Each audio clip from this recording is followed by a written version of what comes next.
Hi class, this week we're going to cover Chapter 1, Evidence-Based Practice. Competency 4 states that social work practice should both inform and be informed by cultural and ethical empirical research. So social workers must contribute to identification of practice questions and generation of empirical knowledge. They must develop the knowledge and skills to translate research findings into effective practice. The practice of social work involves the identification, implementation, and evaluation of those actions and strategies necessary to empower individuals, groups, and communities in their efforts to achieve well-being. There are various conceptual and theoretical perspectives that inform the social work profession, such as person and environment, you guys should be very familiar with this one.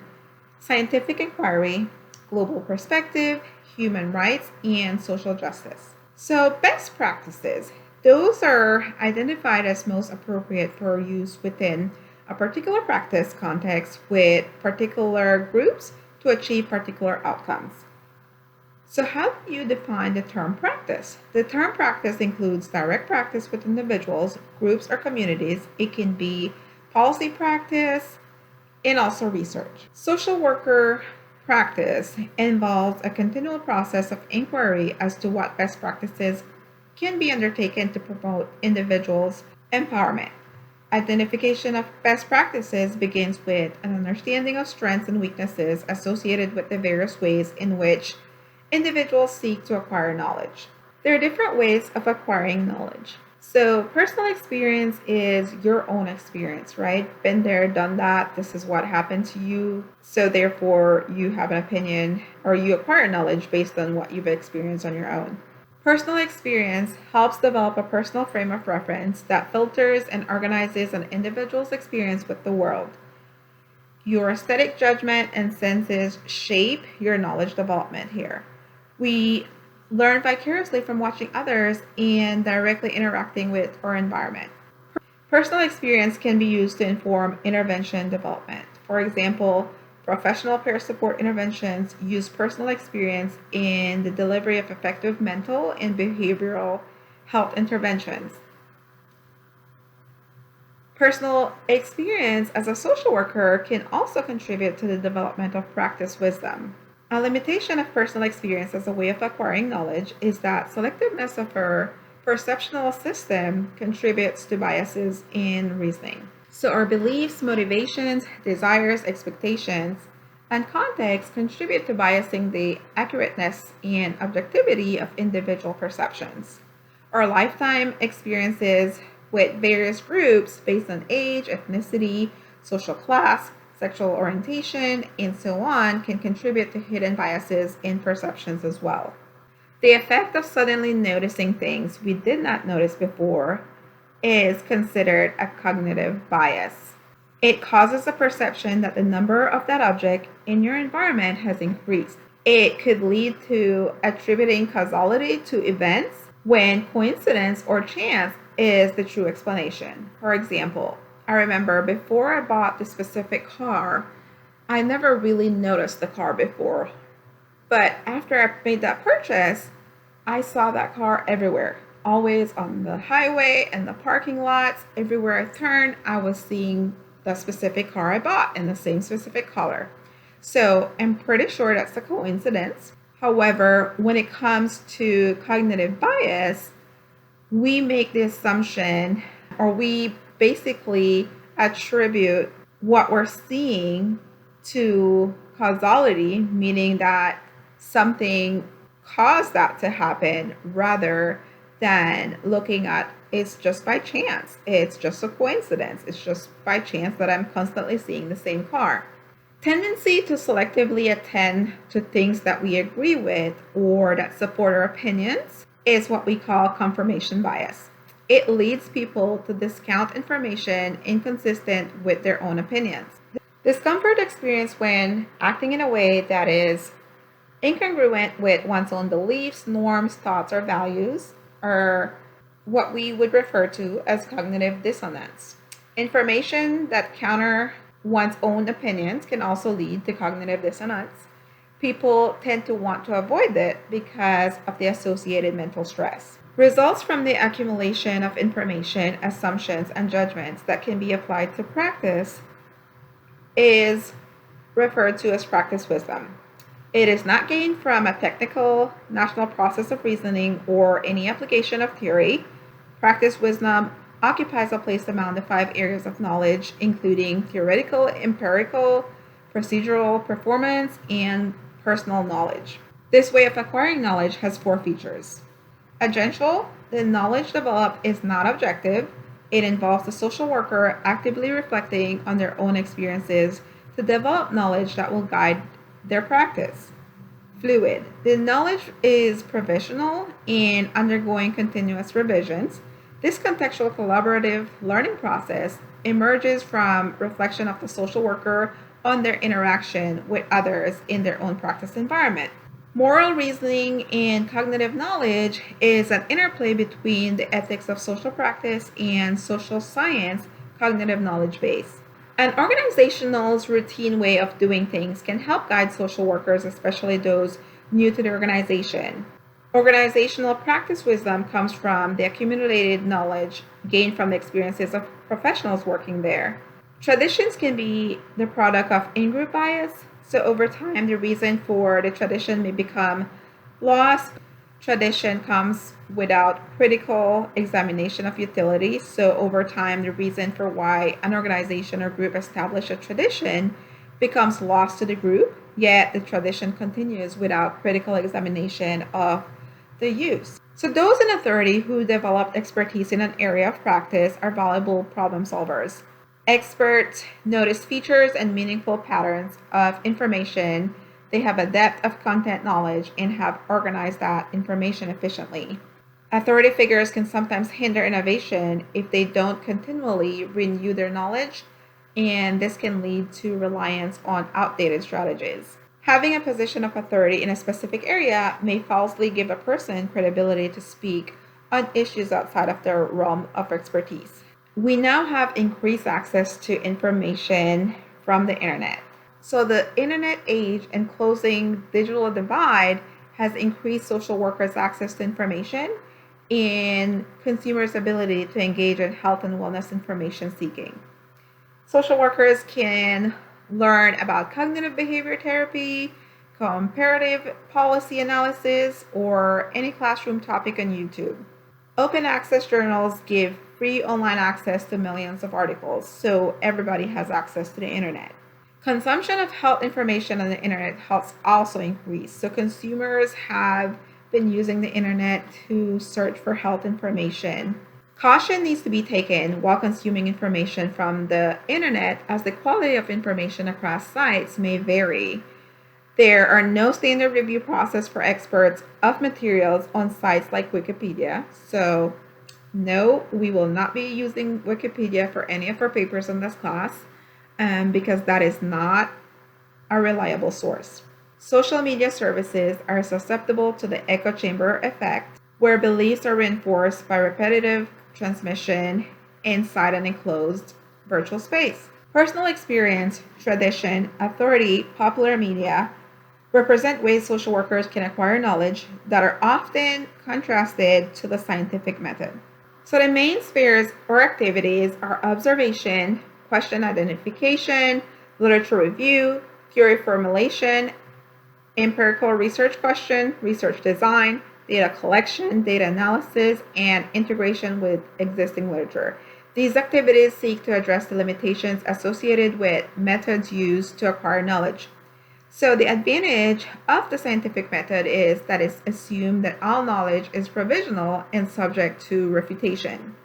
It makes the knowledge development process transparent and subjected to replication.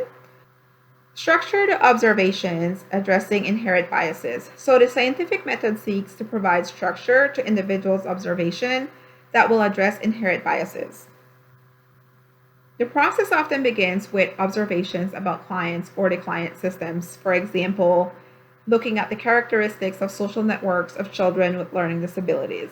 When it comes to identification of gap in understanding, the process starts with the initial identification of the gap in understanding about the specific phenomenon that the researcher wants to address. Personal experience and literature review can contribute to the formation of a theory that explains a phenomenon or the relationship among variables. The interrelationship among the variables contribute to our understanding of the phenomenon.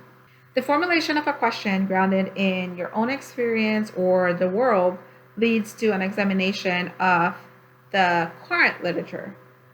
So the literature review process attempts to place your initial observation and questions within a larger body of observations and potential theory and or conceptual frameworks. Personal experiences and the literature review can then contribute to the formation of a theory, which explains the phenomenon or the relationship among the variables. The interrelationship among the variables contribute to our understanding of a phenomenon. So a hypothesis are testable predictions about relationships among the variables or statements about associations among the variables. For example, if typically developing children serve as role models for children with autism, then children with autism will be more motivated to engage in schoolwork than those children who do not have these role models. It can also be statements about the association among variables. For example, group-based discrimination is related to hopeful thinking. So that's just saying that there is a relationship or there is an association with group-based discrimination and hopeful thinking. Findings from previous research and challenges faced in practice are often the source of research questions. For example, in a study, questions about how students' connection to their school community impacted on their investment in education grew out of a school social worker seeking value in a school-based mentoring program. Research design refers to procedures undertaken to gather and analyze the information needed to evaluate the accuracy of the study's hypothesis or research questions. There are three classes of research design: experimental design, observational, and quasi-experimental designs. Research designs provide an alignment among research questions, hypothesis, analysis, and interpretation. We're not going to go into detail of all. In discussion sections of journal articles, researchers have to demonstrate how their findings contribute to the existing body of empirical literature. So in the discussion section, researchers link their results with the findings from existing literature. Evidence-based practice provides a framework for social workers to identify best practices in assessment, evaluation, and intervention selection. It is a multidimensional and value conscious, guided by an awareness of multidimensional nature of knowledge. It is a proactive and reflective decision-making process. Aside from intervention selection, it can be applied to other areas of social work practice, such as policy analysis, community development, advocacy, and so many others. So the evidence-based model focuses on practice decision-making being the intersection among three things: the best available empirical knowledge, the client's values and preferences, and the professional expertise of the social worker. Practice environment includes legal and ethical constraints,